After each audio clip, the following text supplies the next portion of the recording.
सबु आंठु दरज आर्थराइटिस नुहे कौन विश्वास होनी चलते एमती तीनोटी कंडीशन विषय आलोचना करबा जोटा कि आर्थराइटिस नुहे आ किछ अलगा कारण हेइतिबो।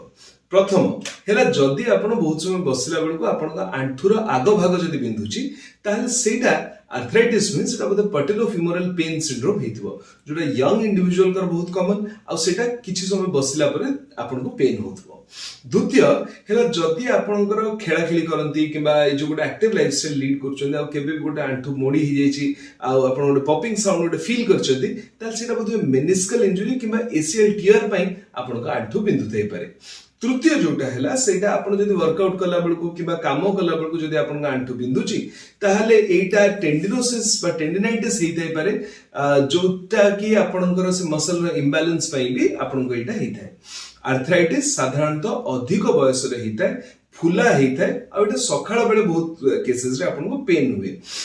जदि आपण एबे भी जानि पारु नाहंती ताले कमेंट सेक्शन हमु लेखि कि जणातु आमे कहबो कि आपनको कोन हेछि।